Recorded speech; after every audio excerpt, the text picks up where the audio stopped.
मैं बोल रही थी आपको कि टिफिन को किसी पन्नी के अंदर रख कर ले जाओ। मम्मी जी ने खाना पैक किया था आपका, तेल से कर ली ना सारी शर्ट और बैग खराब। अरे यार, लेकिन माँ तो खुद ध्यान रखती है कि डिब्बे से तेल ना गिरे। मुझे याद है जब हम छोटे थे तो। हाँ, छोटे थे तो आपकी माँ भी तो जवान थी ना तब, उनसे एक काम नहीं होता है अब। पता नहीं कैसे गृहस्थी चलाई है इतने वक्त तक। दरअसल अलका हमेशा ये जताने में लगी रहती कि उसकी सास ने जिंदगी भर कुछ नहीं किया, और जो भी किया वो किसी काम का नहीं था।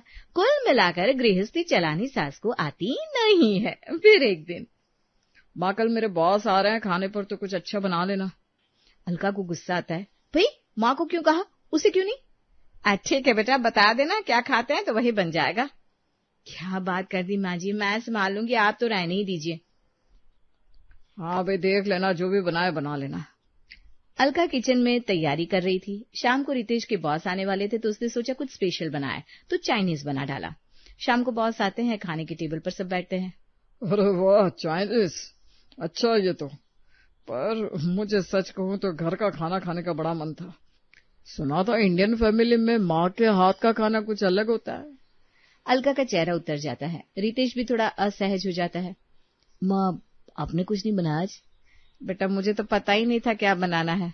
अलका ने कहा था वो देख लेगी तो मैंने सोचा शायद उससे ही पूछ लिया होगा तुझसे। रितेश थोड़ा नाराज होकर अलका की तरफ देखता है।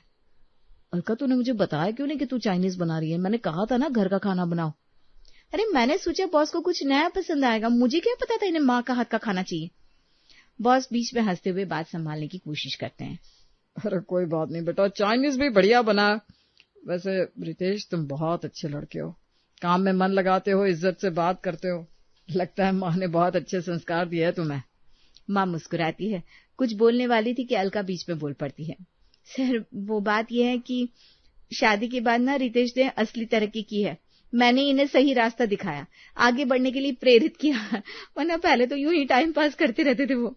रितेश हल्का सा हैरान होकर अलका को देखता है। अरे ये क्या बात हुई अलका? माँ ने भी तो बचपन से मुझे मेहनत करना सिखाया है।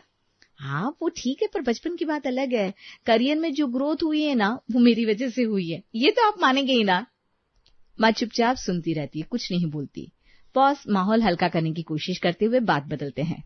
अच्छा छोड़ो ये सब, खाना बहुत बढ़िया है, चलो खाते हैं। पर टेबल पर एक अजीब सी खामोशी छा जाती है। माँ की आंखों में एक हल्की सी उदासी नजर आती है, जिसे शायद सिर्फ रितेश ही नोटिस कर पाता है।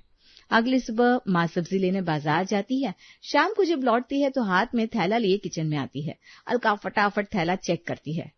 ये क्या माँ जी, इतनी सी सब्जी और इतने पैसे? बेटा भाव ही बढ़े हुए थे आज, टमाटर के दाम तो एकदम आसमान पर थे। अरे माँ जी, इतने पैसे में तो मैं 4 सब्जी और ले आती। भाव देखने का भी कोई तरीका होता है? हाँ, आपको लगता है गृहस्थी चलानी नहीं आती। अच्छा बेटा, अगली बार तो ही ले आना। नहीं नहीं, मैं क्यों जाऊं, आप जाओ, पर थोड़ा समझदारी से खरीदो। अगले दिन अलका खुद बाजार जाती है। उतने ही पैसे लेकर जाती है, पर वापस आती है थैले भर भर के सब्जी लेकर। देखिए माँ जी, इतने पैसे में मैं कितनी सब्जी ले आई। माँ मुस्कुरा देती है, कुछ नहीं बोलती। शाम को रितेश ऑफिस से आता है। किचन में थैला पड़ा देखकर उसमें से सब्जी निकालने लगता है। अरे वाह, आज तो बहुत सारी सब्जी है, किसे लाई भाई? मैंने लाई, वो भी उतने ही पैसों में जितने में माँ जी लेकर आती हैं। रितेश थैले से एक एक करके सब्जी बाहर निकालता है। भिंडी सड़ी हुई, टमाटर गले हुए, पालक मुरझाया हुआ। ये क्या है अलका, ये तो सारी सब्जी खराब है, सड़ी हुई है ये तो। क्या? मुझे पता ही नहीं था। यही तो होता है सस्ती सब्जी में, सस्ते के चक्कर में क्वालिटी देखी नहीं तूने, सारे पैसे बर्बाद हो गए अलग से। अलका का चेहरा उतर जाता है। मन ही मन और चिढ़ जाती है कि माँ जी फिर से सही निकल गई। पता नहीं इन्हें कैसे पता चल जाता है हर बार सही सब्जी की पहचान। माँ रसोई में चाय बना रही होती है। ये सब सुनकर भी वो कुछ नहीं बोलती, बस मुस्कुराकर अपने काम में लगी रहती है। ना कोई ताना, ना कोई जवाब। माँ, आपको तो एकदम सही अंदाजा होता है भाव का। अरे बेटा, इतने साल से घर चला रही हूँ तो थोड़ा बहुत अनुभव तो हो ही जाता है। अलका दूर खड़ी ये सुनकर मन में सोचती है कि सास को हर बार जीतना जरूरी थोड़ी ना है, पर माँ का ध्यान इस बात पर बिल्कुल नहीं रहता। वो ना किसी को कुछ साबित करना चाहती है, ना किसी से आगे निकलना, बस अपने तरीके से घर चलाती रहती है चुपचाप। लेकिन अलका के मन में एक ही बात घूमती रहती है, इसी तरह सासू माँ को नीचा दिखाना है, ये साबित करना है कि उन्हें गृहस्थी चलानी नहीं आती। महीने का बिजली का बिल आता है, पोस्टमैन बिल डिब्बे में डाल जाता है। माँ उठाकर देखती है। अरे बेटा, बिल तो थोड़ा ज्यादा आया है इस बार। दिखाओ माँ जी। अरे माँ जी, इतना कम बिल तो पहले भी आता था। आप तो लाइट भी नहीं जलाने देती पूरे घर में, फिर भी बिल ज्यादा आ गया ना। इतनी कंजूसी करने का फायदा ही क्या है जब बिल फिर भी ज्यादा आए। बेटा, मैं तो जितना हो सके उतना ध्यान रखती हूँ, पंखे लाइट फालतू में ऑन नहीं रखती। अरे रहने दो माँ जी, अब की बार मैं देखूंगी घर का बिल कैसे मैनेज होता है। अगले महीने अलका खुद जिम्मा लेती है। एसी दिन भर चलाती है, गीजर भी बेवजह ऑन रखती है। कहती है आराम से रहना है तो थोड़ा खर्चा तो करना होगा। महीने बाद बिल आता है और रितेश बिल देखकर चौंक जाता है। ये क्या अलका, ये तो पिछले महीने से डबल है। क्या, इतना कैसे आ गया? यही तो मैंने कहा था, फालतू में एसी गीजर चलाने से बिल तो बढ़ेगा ही। माँ जी तो हमेशा इतना कम रखती थी बिल, मुझे पता नहीं था इतना फर्क पड़ जाएगा। माँ किचन से चाय लेकर आती है और चुपचाप टेबल पर रखती है। कोई बात नहीं बेटा, अगले महीने से थोड़ा ध्यान रख लेना, आदत हो जाएगी। अलका मन ही मन खींच जाती है पर कुछ नहीं बोल पाती। माँ का यूं शांति से रिएक्ट करना उसे और चुभता है। घर में माँ सारा दिन इधर उधर घूमती रहती है, कभी बेडरूम का पंखा बंद करती है, कभी बाथरूम की लाइट, किचन से निकलते निकलते भी गीजर का स्विच ऑफ कर देती है। अरे इतना क्यों जलता रहता है फालतू, कोई आए ही नहीं कमरे में। दूसरी तरफ अलका का यही रूटीन रहता है। बेडरूम का एसी सुबह से शाम तक चलता रहता है, चाहे वो कमरे में हो या ना हो। गीजर भी दिन में 2-3 बार ऑन करती है, सिर्फ इसलिए कि पानी गर्म रहे। लाइट भी दिन में जलती रहती है, भले बाहर धूप हो। रितेश ये सब नोटिस करता है। रोजाना देखता है कि माँ कैसे पीछे पीछे जाकर स्विच बंद करती रहती है और अलका कैसे बेफिक्र होकर चलाती रहती है, पर वो चुप रहता है, कुछ नहीं बोलता। महीने के आखिर में बिल आता है। इस बार बिल कम आया होता है। उसी शाम पड़ोसन शर्मा जी की पत्नी घर आती है। अरे अलका, तुम्हारा बिल तो बड़ा कम आया इस बार, हमारा तो देखो कितना ज्यादा आ गया, समझ में नहीं आता क्या करे। अरे भाभी, वो तो मैं हूँ जो घर का बिल इतना मैनेज करके रखती हूँ, वरना मम्मी जी का क्या कहना, उन्हें तो पता ही नहीं होता बिल कितना आ रहा है, कैसे आ रहा है, बस दिन भर इधर उधर घूमती रहती है। अच्छा, तुम संभालती हो सब? हाँ भाभी, यही सब मेरी वजह से तो ठीक चल रहा है घर में, वरना इस घर में तो लोगों को ये भी नहीं पता बिल कितना आता है, कहाँ से भरा जाता है, उन्हें तो बस ऐश चाहिए। रितेश दूसरे कमरे में बैठा ये सब सुन रहा होता है। उसका चेहरा थोड़ा सख्त हो जाता है, पर वो कुछ नहीं बोलता, बस चुपचाप उठकर अपने कमरे में चला जाता है। माँ रसोई में बर्तन समेट रही होती है। अलका की बात उनके कानों तक भी पहुंचती है, पर वो कोई प्रतिक्रिया नहीं देती, बस हल्की सी मुस्कान के साथ अपने काम में लगी रहती है, जैसे उन्हें किसी तारीफ की या सफाई की जरूरत ही ना हो। सुबह का वक्त था। माँ की तबीयत पिछले 2 दिन से थोड़ी ढीली चल रही थी, बुखार जैसा कुछ लग रहा था। हमेशा सुबह 5 बजे उठने वाली माँ आज 7 बजे तक बिस्तर से उठ नहीं पाई। उसी वक्त पड़ोस की 2-3 औरतें सुबह की सैर से लौटते हुए अलका के घर के आगे रुक गई। अरे अलका, आज तो कुकर की सीटी सुनाई नहीं दी, सब ठीक तो है ना तुम्हारे घर में? अब क्या बताऊं भाभी, मम्मी जी ना आज देर से उठी है। वैसे तो घर की औरतों को टाइम पर उठ जाना चाहिए, चाहे तबीयत कैसी भी हो। घर चलाना है तो अनुशासन तो रखना ही पड़ता है ना। पड़ोसन शर्मा थोड़ा चौंकती है, फिर धीरे से बोलती है। अरे अलका, ये क्या बात कर दी तुमने? तुम्हें पता है, जब तुम्हारी सास के दिन अच्छे थे ना, तब तो पूरे मोहल्ले में सबसे पहले कुकर की सीटी इन्हीं के घर से बजती थी। 4 बजे उठ जाती थी, ये पूरा घर संभालती थी अकेले। आज तबीयत ठीक नहीं है तो थोड़ा आराम कर ले तो कोई बड़ी बात नहीं है। अलका का चेहरा थोड़ा उतर जाता है, पर वो कुछ जवाब नहीं दे पाती। बात बदलते हुए अंदर चली जाती है। माँ ये सब सुन चुकी होती है दरवाजे के पीछे से, पर बाहर आकर कुछ नहीं कहती, बस चुपचाप वापस कमरे में जाकर लेट जाती है। ना कोई शिकायत, ना कोई सफाई। कुछ दिन बाद अलका का ध्यान घर की सजावट पर जाता है। ड्राइंग रूम में लगे पर्दों को देखकर उसे अच्छा नहीं लगता। रितेश, ये पर्दे बदलने अब, कब से यही हल्के फुल्के पर्दे लगे हैं, अच्छे नहीं लगते। क्यों, इनमें क्या प्रॉब्लम है? माँ ने बड़े शौक से लगाए थे ये। हाँ वो तो ठीक है, पर जो लोग घर आते हैं ना वो क्या सोचेंगे, इतने हल्के पर्दे देखकर लगेगा कि हम गरीब हैं। स्टेटस नहीं दिखता इनसे। मोटे और भारी पर्दे लगेंगे तो घर की शोभा बढ़ेगी। ठीक है, जैसे तुम्हारी मर्जी। अलका बाजार जाकर भारी मोटे मखमली पर्दे खरीद लाती है, पूरे घर में लगवा देती है। माँ देखती है पर कुछ नहीं बोलती, बस इतना कहती है, बेटा अच्छा लग रहा है पर्दे। अगले दिन से घर का माहौल बदल जाता है। दिन में भी घर के अंदर अंधेरा अंधेरा सा रहने लगता है। हवा का आना जाना तो बिल्कुल बंद हो जाता है। दोपहर होते होते घर में गर्मी और घुटन महसूस होने लगती है। शाम को रितेश ऑफिस से थका हारा घर आता है। कमरे में घुसते ही उसे घुटन महसूस होती है। ये क्या है अलका, इतना गर्म क्यों लग रहा है कमरे में? एसी तो चल रहा है फिर भी। पता नहीं, मुझे भी ना आज थोड़ा अजीब लग रहा है। माँ किचन से आते हुए बोलती है, बेटा वो पर्दे भारी लगा दिए ना, इसलिए ना धूप अंदर आती है ना हवा। पहले वाले पर्दे हल्के थे तो सुबह की धूप और हवा दोनों घर में आती रहती थी। घर हल्का फुल्का सा रहता था। हाँ शायद यही वजह है, सारा दिन घर बंद सा लगता है अब तो। कर दी ना वही गंवारों वाली बात। अरे पुराने वाले पर्दों में घर देहातियों वाला लगेगा। देखे बड़े बड़े होटल के कमरे, बड़े अमीरों के घर में कैसे पर्दे होते हैं। अरे वो अमीर लोग प्राइवेसी के लिए लगाते हैं, उनके घर अंदर से खुले होते हैं, आंगन बगीचा सब। हम लोगों की तरह नहीं। वैसे भी शौक से ज्यादा जरूरी है कि घर में हवा धूप आती रहे, वरना घुटन में कैसे रहेंगे हम सब। माँ सही कह रही है, वापस वही पुराने पर्दे लगवा दे। अलका को ये बात चुभती है, पर रितेश के आगे कुछ बोल नहीं पाती। मन महसूस कर दोबारा बाजार जाती है और माँ वाले हल्के पर्दे वापस लगवा देती है। घर में वापस पहले जैसी रोशनी और हवा आने लगती है। माँ चुपचाप ये सब देखती रहती है। कोई ताना नहीं, कोई मैंने कहा था वाली बात नहीं, बस अपने काम में लगी रहती है जैसे कुछ हुआ ही ना हो। एक दिन घर की बुआ सास अचानक मिलने आती है। बरसों बाद आई थी, चेहरे पर मुस्कान लिए दरवाजे पर खड़ी थी। अरे अलका बेटा कैसी हो? सोचा बहुत दिन हो गया, चलो मिलाऊं तुम सबसे। अरे आइए आइए बैठिए।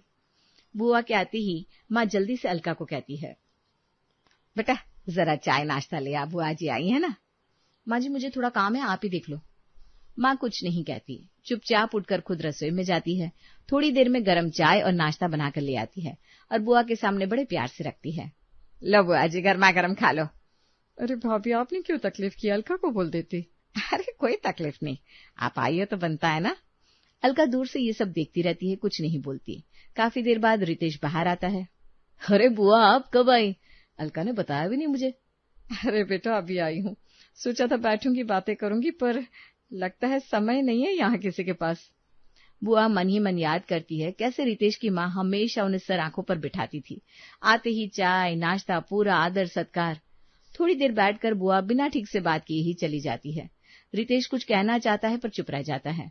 कुछ ऐसा ही व्यवहार मौसी सास के साथ भी होता है। धीरे धीरे रिश्तेदारों का घर आना जाना बिल्कुल कम हो जाता है। एक दिन रितेश यूं ही बात करते हुए बोलता है, याद है अलका, माँ के टाइम में घर कितना हरा भरा रहता था, रोज कोई ना कोई आता ही रहता था। घर हरा भरा सा लगता था। अरे अब जमाना ही ऐसा है, महंगाई इतनी है, किसी को घर बुलाओ तो पैसे ही पैसे खर्च होते हैं। अच्छा है कोई ना आए तो। रितेश कुछ नहीं कहता, बस चुप हो जाता है। फिर आती है रितेश और अलका की शादी की सालगिरह। इस बार अलका पूरे जोश से पार्टी प्लान करती है। सब रिश्तेदारों को फोन करके बुलाती है, बड़े होटल से खाना ऑर्डर करती है, घर सजवाती है। पर शाम होते होते कोई नहीं आता। एक एक करके सबका फोन आता है, किसी की तबीयत खराब, किसी का कोई और काम। ये क्या हो रहा है? इतना सब तैयार है, इतना बुलाया सबको, फिर भी कोई नहीं आया। रितेश खामोश बैठा सोचता रहता है। उसे याद आता है कैसे उसके हर जन्मदिन पर बिना बुलाए ही घर के सारे अपने आ जाते थे। माँ के पास पहले से कोई तैयारी भी नहीं होती थी, फिर भी वो किसी को भूखा नहीं जाने देती थी। जो घर में होता उसी से सबका पेट भर देती प्यार से।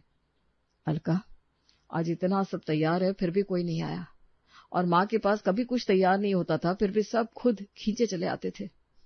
अलका चुप हो जाती है, कोई जवाब सूझता नहीं उसे। घर में सन्नाटा पसर जाता है। टेबल पर सजा खाना वैसे ही पड़ा रहता है और अलका को पहली बार अंदर से कुछ खटकने लगता है। सुबह का समय है। करोड़पति परिवार का महलनुमा घर मेहरा सदन के डाइनिंग हॉल में अनुभव, शांति, रितेश और काया नहा धोकर तैयार बैठे हैं। चांदी की थालियों में शाही नाश्ता लगा है और हरी सबको सर्व कर रहा है। बाबूजी ये लीजिए, आपके लिए स्पेशल ताजे फलों का रस और बादाम का हलवा। बहुत बढ़िया हरी, सुबह के नाश्ते में ऐसा स्वाद मिल जाए तो दिन भर एनर्जी बनी रहती है। हरी पानी का भरा हुआ चांदी का ग्लास रितेश के हाथ में देता है। रितेश पानी पीते हुए, माँ आज मार्केट की ओपनिंग बहुत अजीब हुई है, मुझे जल्दी ऑफिस निकलना होगा। भाई आप डाइनिंग टेबल पर भी बिजनेस को भूल नहीं सकते क्या? अभी तो शांत रहिए। काया बेटा, तेरे भाई पर पूरे मेहरा एम्पायर की जिम्मेदारी है, उसे तो एक्टिव रहना ही पड़ेगा। सभी लोग नाश्ता खत्म करते हैं और हरी तुरंत टेबल साफ करने लगता है। नाश्ता खत्म होने के बाद पूरा परिवार लिविंग रूम में आता है। वहाँ नौकर अलग अलग चीजें लेकर खड़े हैं। हरी अनुभव को इटालियन जूते पहनाते हुए। बाबूजी, पैर आगे बढ़ाइए। अनुभव आराम से सोफे पर पैर बढ़ाता है। दूसरी तरफ एक दूसरा नौकर रितेश के गले में टाई बांध रहा है। अरे टाई को थोड़ा ढीला रखो, मुझे सफोकेशन पसंद नहीं है, जल्दी करो। एक नौकरानी शांति की महंगी साड़ी ठीक कर रही है, तो वहीं हरी काया का कॉलेज बैग उसके हाथ में देता है। थैंक यू हरी, अगर तुम मेरा बैग तैयार नहीं करते ना तो मैं आज अपनी प्रोजेक्ट फाइल भूल ही जाती।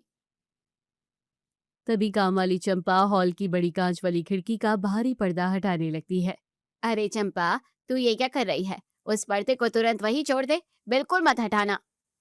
लेकिन माँ जी, सुबह की थोड़ी सी ताजी धूप अंदर आ जाएगी तो घर का माहौल अच्छा लगेगा। बाहर की तेज धूप अंदर आएगी तो मेरी स्किन खराब हो जाएगी और बाल भी सफेद होने लगेंगे। माँ जी, सूरज की रोशनी तो सेहत के लिए अच्छी होती है, इससे बैक्टीरिया मरते हैं। तो मुझे ज्ञान मत दे, सफाई के लिए वैक्यूम क्लीनर है, तू उसका यूज कर, पर पर्दा तुरंत बंद कर। चंपा डर कर पर्दा वापस खींचते हुए मन ही मन, हे भगवान, ये लोग इतने अमीर होकर भी कैद जैसी जिंदगी जीते हैं, पर्दा तक खोलने से डरते हैं, ऐसी अमीरी किस काम की। अनुभव और रितेश कोट पहनकर दरवाजे की तरफ बढ़ते हैं। बाहर तेज धूप है। चलिए रितेश, आज की बोर्ड मीटिंग का समय हो चुका है, हमें वक्त पर पहुंचना चाहिए। हरी तुरंत दौड़कर एक बड़ा काला छाता खोलता है और अनुभव और रितेश के सिर के ऊपर तान देता है। बाबूजी, बाहर धूप बहुत तेज है, आप लोग छतरी के नीचे नीचे चलिए ताकि तपन न लगे। दोनों कार के अंदर बैठ जाते हैं। एसी चालू होता है और गाड़ियां बाहर निकल जाती है और घर के नौकर घर के काम में लग जाते हैं। दोपहर में चंपा एक कांच के ग्लास में ताजा जूस लाकर शांति को देती है। तब शांति, इसे टेबल पर रख दे और जरा रिमोट उठाकर सामने वाला टीवी ऑन कर देना। चंपा टीवी ऑन करती है और जूस का ग्लास शांति के हाथ में देते हुए, मेम साहब, अगर आप बुरा ना माने तो एक बात कहूँ। हाँ बोल चंपा, आज अचानक तुझे क्या हो गया है? आप सारा दिन इस बंद घर में रहती हैं, कभी एसी से बाहर भी निकली है?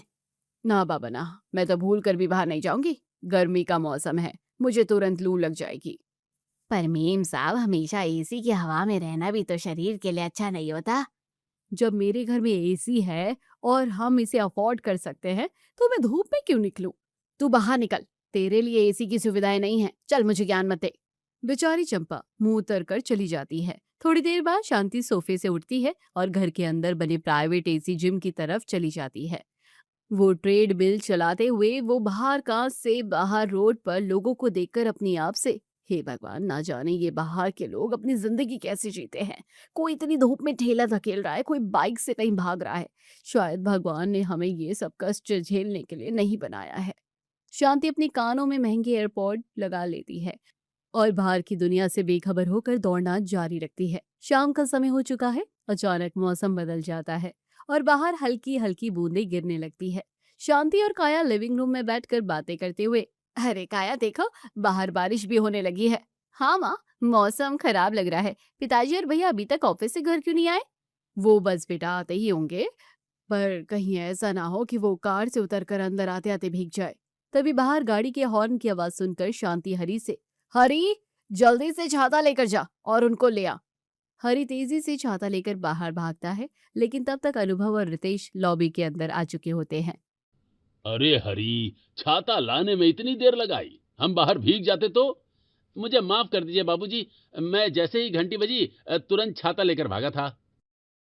ऐसे ही कुछ महीने बीत जाते हैं। एक सुबह घर के पारिवारिक पुरोहित पंडित जी हाथ में कुंडली लेकर सभी से बातें करते हुए, मेरा साहब शांति जी, मैं आपके बेटे रितेश के लिए एक बहुत ही उत्तम और करोड़पति खानदान की लड़की का रिश्ता लेकर आया हूँ। अरे पंडित जी, ये तो बहुत अच्छी खुशखबरी है। लड़की बहुत अच्छी है और आपकी जैसे बड़े खानदान की लड़की है, दिखने में भी सुंदर है। पंडित जी, अगर लड़की सुंदर है और बड़े घर की है तो हमें ये रिश्ता मंजूर है। मीटिंग फिक्स कराइए। पंडित जी मुस्कुराते हुए आशीर्वाद देते हैं और वहां से चले जाते हैं। कुछ दिनों बाद मेहरा परिवार कविता के घर जाता है। कविता उन्हें अच्छी लगती है, रिश्ता पक्का हो जाता है और कुछ ही दिनों के अंदर दोनों की धूमधाम से शादी हो जाती है और कविता अपने ससुराल आ जाती है। अगली सुबह कविता सोकर उठती है। तब चंपा कविता की चप्पल उसे देते हुए कहती है, बहू रानी, ये लीजिए आपकी सुबह की चप्पल, पैर आगे बढ़ाइए। अरे, तुम मुझे चप्पल क्यों पहना रही हो? मैं तो खुद पहन लूंगी। नहीं मेम साहब, यहाँ पर तो जितने भी लोग हैं सबको हर चीज नौकरों को करके देना पड़ता है। कविता हैरान होकर बाथरूम की तरफ चली जाती है। फिर वो नहा धोकर रसोई में पहुंच जाती है और सब्जियां काटने लगती है। तभी शांति वहां आकर, अरे बहू, तुम किचन में क्या कर रही हो? चलो बाहर आओ। क्या हुआ माँ जी? मैं तो नाश्ता बनाने आई थी। ये सब काम नौकर कर लेंगे, तुम तैयार हो जाओ, तुम्हारी मुंह दिखाई की रस्म है थोड़ी देर बाद।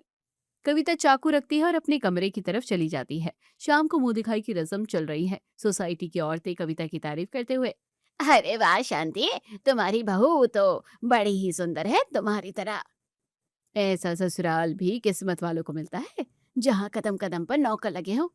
शादी को 3-4 दिन बीत चुके हैं। आज रविवार की सुबह सभी लोग लिविंग रूम में बैठे बातें करते हुए, पिताजी, माँ, आज छुट्टी का दिन है, चलो आज सब लोग बाहर गार्डन में बैठकर चाय पीते हैं। अरे गार्डन में हम नहीं जाएंगे, वहां बहुत धूप रहती है, हमारी स्किन झुलस जाएगी। हाँ भाभी, वहां धूल भी उड़ती है, हवा से हमारे बाल भी खराब हो जाएंगे, हम अंदर ही ठीक है। अरे ऐसी कोई बात नहीं है, तुम चलो तो सही, चलकर देखो तो तुम्हें अच्छा लगेगा। कविता जबरदस्ती प्यार से सबका हाथ पकड़ती है और इन्हें बाहर गार्डन की तरफ ले जाती है। मेहरा परिवार के सभी लोग पहली बार गार्डन में सजी कुर्सियों पर बैठे हैं। कविता हरी को आवाज देते हुए, हरी, जरा जल्दी से सबके लिए बाहर गार्डन में गर्मा गर्म चाय ले आओ। हरी जाता है और चाय लेकर आता है। काया चाय का कप उठाकर पहली बार बाहर की खुली हवा महसूस करते हुए, हाँ, यहाँ बाहर बैठना तो घर के अंदर से अच्छा है। हाँ बहू, यहाँ अच्छा भी लग रहा है, लोग आते जाते दिख भी रहे हैं, हम तो हमेशा इसी में बैठे रहते हैं। हे भगवान, कैसी जिंदगी जीते हैं ये लोग, खुली हवा में बैठना भी इनके लिए एक बड़ी बात है।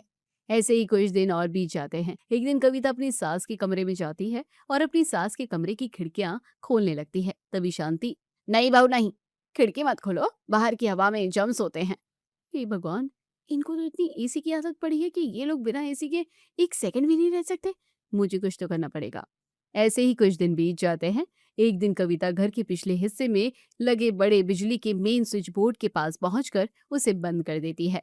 पूरे घर की बिजली गुल हो जाती है। एसी बंद होने के 10 मिनट के अंदर ही भयंकर गर्मी होने लगती है। शांति, काया, अनुभव और रितेश पसीने से तरबतर होकर लिविंग रूम में आते हैं। हे भगवान, बहुत गर्मी हो रही है, ये अचानक सारे एसी कैसे बंद हो गए? मुझे तो बहुत घबराहट होने लगी है। माँ, मैंने बिजली विभाग में फोन किया था तो बोले कि ब्रेकडाउन होगा, वे लोग आकर देखेंगे, पर समय लगेगा। जब तक वो लोग आएंगे तब तक तो हम गर्मी में बेहोश हो जाएंगे। माँ जी, मेरे पास एक आइडिया है, क्यों ना हम सब छत पे चले?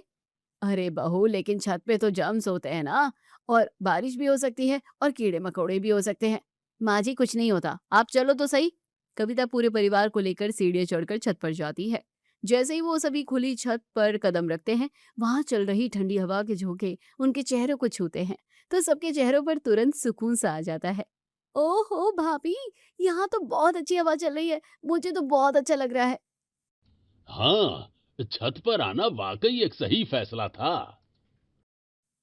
घर के नौकर भी नीचे से पानी लेकर आते हैं। तभी पड़ोस के शर्मा जी अपनी छत से इन्हें देखकर हाथ हिलाते हुए, अरे मेहता जी, आज पहली बार आप पूरे परिवार के साथ इस खुली छत पर दिखाई दे रहे हैं। हाँ भाई, अचानक लाइट चली गई तो बहू के कहने पर हम सब यहाँ आ गए। अरे बहुत अच्छा किया, छत पे बहुत अच्छा लगता है और कभी कभी खुली हवा में भी रहना चाहिए, शरीर के लिए बहुत अच्छा होता है। तभी बिजली ठीक करने वाला मैकेनिक आता है और घर के सारे एसी दोबारा चालू हो जाते हैं। सभी लोग छत से नीचे उतर आते हैं। ऐसे ही 1-2 दिन और बीत जाते हैं। कविता देखती है कि ये परिवार हर छोटे काम के लिए नौकरों पर निर्भर है। एक दिन कविता गार्डन में काम कर रहे हरी से, हरी सुनो, तुम्हें जितनी पेमेंट मिलती है उसका डबल दूंगी, लेकिन आज तुम पूरे नौकरों को लेकर गायब हो जाओ। पर बहू रानी, अगर मेम साहब को पता चला तो वे बहुत गुस्सा करेंगी, हमारी नौकरी भी जा सकती है। तुम उसकी चिंता मत करो, मैं सब संभाल लूंगी। तुम बस बोल देना कि मौसम खराब होने की वजह से तुम नहीं आ पाए। हरी और बाकी सारे नौकर चुपचाप पिछले दरवाजे से बाहर निकल जाते हैं। इधर शांति सोफे पर बैठी बार बार घंटी बजाकर हरी को आवाज दे रही है, पर कोई नौकर नहीं आता।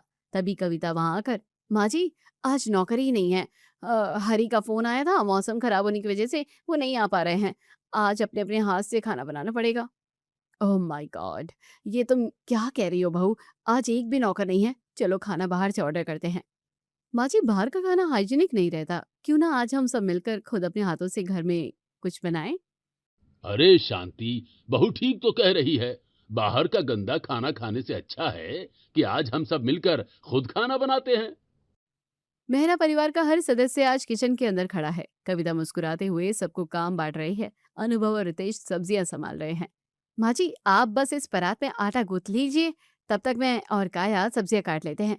शांति पहली बार अपने हाथों से आटा गूंथ रही है। इधर काया जूस को देखते हुए कविता से, भाभी देखिए, मैंने अपनी लाइफ में पहली बार जूस बनाया है और इसका कलर कितना सुंदर आया है। और देखो, मैंने और पिताजी ने मिलकर आलू की सब्जी के लिए सारे आलू काट दिए हैं। खाना बनाने में तो बहुत मजा आ रहा है। पूरा परिवार मिलकर खाना पकाता है। डाइनिंग टेबल पर खुद अपने हाथों से खाना सर्व करते हैं और खाने के बाद सब हंसते हंसते सब मिलकर बर्तन भी धोते हैं। तभी अचानक घर पर कमला बुआ आ जाती है और पूरे मेहरा परिवार को खुद अपने हाथों से प्लेट साफ करते और बर्तन धोता देखकर वो हैरान होते हुए, हे भगवान, ये मैं क्या देख रही हूँ? अनुभव, शांति, तुम लोग आज खुद अपने हाथों से सिंक में बर्तन मांज रहे हो? अरे दीदी आइए, आज हमारे घर के सारे नौकर छुट्टी पर हैं, इसलिए आज सबने मिलकर खुद अपने हाथों से खाना बनाया और खाया है। बेटा, ये तो बहुत खुशी की बात है। उन नौकरों को तो मेरी तरफ से भी धन्यवाद दे देना कि उनकी छुट्टी की वजह से तुम लोगों ने ये सब सीखा। कमला बुआ सभी को प्यार से गले लगाती है, खाना खाती है और मुस्कुराते हुए वहां से विदा लेती है। अगले दिन दोपहर के समय अचानक चंपा दौड़ती हुई लिविंग रूम में शांति और अनुभव के पास आकर, बाबूजी, माँ जी, अनर्थ हो गया। हमारी बहू रानी कविता अकेले ही पैदल भागते हुए बाहर सड़क की तरफ चली गई। अब वो कार भी लेकर नहीं गई। क्या? कविता अकेले पैदल सड़क पर गई है? इतनी तेज धूप में वो बाहर क्यों गई? कोई मुसीबत तो नहीं आ गई? चलो रितेश, जल्दी बाहर भागो। पूरा परिवार घबराकर दौड़ते हुए घर से बाहर निकलता है और सड़क पर थोड़ी दूर जाकर देखता है कि कविता एक पेड़ के पास चुपचाप खड़ी मुस्कुरा रही है। अरे बहू, ये क्या मजाक है? तुम इस तरह अकेले पैदल धूप में क्यों भाग आई? कोई प्रॉब्लम हो गई थी क्या? अरे माँ जी, आप लोग घबराइए मत। मैंने तो जानबूझकर चंपा से कहकर आपको बाहर बुलवाया था, क्योंकि अगर मैं सीधे बोलती तो आप इस आलीशान घर से बाहर कभी कदम नहीं रखते। लेकिन बहू, तुमने हमें इस तपती हुई सड़क पर क्यों बुलाया है? आज हम बिना किसी कार और बिना किसी नौकर के इस खुली सड़क पर पैदल वॉक करेंगे। हमेशा बंद शीशों के पीछे रहने से इंसान कमजोर हो जाता है। कविता सबका हाथ पकड़कर सड़क पर आगे बढ़ती है। थोड़ी दूर जाने पर उन्हें सड़क किनारे एक गन्ने की जूस का ठेला दिखाई देता है। अरे वाह, कितना फ्रेश गन्ने का जूस निकल रहा है। चलिए, आज हम सब मिलकर यहीं सड़क पर खड़े होकर गन्ने का जूस पीते हैं। नहीं बहू, हम इस सड़क के ठेले का जूस बिल्कुल नहीं पी सकते। इसमें पता नहीं कितने केमिकल्स और मक्खियां होंगी। हम घर पर निकलवाएंगे। नहीं माँ जी, हम घर पर नहीं पियेंगे। जैसे यहाँ खड़े ये हजारों आम लोग और मेहनत करने वाले मजदूर मजे से पी रहे हैं, वैसे ही आज हम भी इनके साथ खड़े होकर पियेंगे। दुकानदार सबको ग्लास में गन्ने का जूस देता है और सभी लोग गन्ने का जूस पीते हैं। वाह बहू, इस गन्ने के जूस का स्वाद तो हमारे घर के जूस से 1000 गुना बेहतर है। मजा आ गया। हाँ बहू, जूस तो हमें भी बहुत पसंद आया, पर अब समय हो गया है तो घर चलते हैं। सभी लोग घर के अंदर आ जाते हैं। ऐसे ही कुछ दिन और बीत जाते हैं। एक दिन शाम को अचानक आसमान में काले बादल छा जाते हैं और झमाझम मूसलाधार बारिश शुरू हो जाती है। कविता दौड़ती हुई आंगन पर जाती है और अपने कपड़े हाथ से फैलाकर बारिश की बूंदों में भीगने लगती है। शांति और रितेश खिड़की से उसे देखते हुए, अरे बहू, तुम तुरंत नीचे आओ। इस तरह झमाझम बारिश में भीगोगी तो पक्का बीमार पड़ जाओगी। तुम्हें बहुत तेज बुखार आ जाएगा। नहीं माँ जी, मुझे कुछ नहीं होगा। जरा बाहर आकर देखिए तो सही, कितना अच्छा मौसम है। कविता काफी देर तक बारिश में नाचती है और भीगती है। थोड़ी देर बाद वो भीगी हुई लिविंग रूम में आती है, जहाँ पूरा परिवार तौलिया लेकर खड़ा है। बहू, तुम सचमुच बहुत जिद्दी हो। आज तुम पक्का बीमार पड़ोगी। कोई इस तरह बारिश के पानी में नहाता है क्या? माँ जी, कुछ नहीं होगा, और अगर थोड़ा बहुत बुखार आ भी गया तो मैं दवा खा लूंगी। और आपको भी भीगना चाहिए। जिसने बारिश का मजा नहीं लिया, उसने क्या ही मजा लिया। शांति और अनुभव एक दूसरे को देखते हैं। कविता टॉवल लेकर अपने कमरे में चली जाती है। अगले दिन फिर से वैसी ही मूसलाधार बारिश शुरू हो जाती है। कविता लिविंग रूम में आती है और सबका हाथ पकड़ते हुए, चलिए माँ जी, चलिए पिताजी, आज हम सब मिलकर बारिश में भीगेंगे। बहुत मजा आएगा। हाँ माँ, हाँ पिताजी, अब डरना कैसा? चलो आज हम सब मिलकर इस बारिश का मजा लेते हैं। मैं तो चला छत की तरफ। रितेश दौड़ते हुए सीढ़ियों से ऊपर जाता है। उसके पीछे पीछे अनुभव, शांति और काया भी हंसते हुए छत की तरफ भागते हैं। मेहरा सदन की खुली छत पर पूरा परिवार मूसलाधार बारिश के नीचे खड़ा है। सब लोग सिर से पैर तक पूरी तरह भीग चुके हैं। वाह कविता बहू, आज तुमने सचमुच अपने इस पूरे ससुराल वालों को पहली बार बारिश के पानी में भिगा ही दिया। आज से पहले हमने अपनी लाइफ में कभी ऐसा असीम आनंद महसूस ही नहीं किया था। हाँ बहू, आज इस बारिश में पहली बार भीगकर मुझे समझ आया कि असली सुख इस बंद एसी के कमरों में नहीं, बल्कि इस कुदरत के खुले आगोश में है। ये मजा तो दुनिया के किसी भी ऐशो आराम से बहुत ऊपर है। आज हम सब अपनी ही बनाई हुई इस अमेरिकी कैद और बंद दीवारों से पूरी तरह आजाद हो चुके हैं। थैंक यू कविता, हमारी लाइफ को इतना खूबसूरत बनाने के लिए। पूरा परिवार मूसलाधार बारिश के बीच एक दूसरे का हाथ पकड़कर जोर जोर से हंसने लगता है। उनके चेहरों से समाज का डर, धूप और बीमारी का भ्रम पूरी तरह से धुल चुका है। वो अब एक नॉर्मल और खुली जिंदगी जीने लगते हैं। अक्सर बाहर घूमने निकलते हैं और अपनी ही बनाई हुई मानसिक कैद से हमेशा के लिए आजाद हो जाते हैं। पूरे मेहरा निवास में आज खुशियों की एक नई और सच्ची बारिश हो रही है।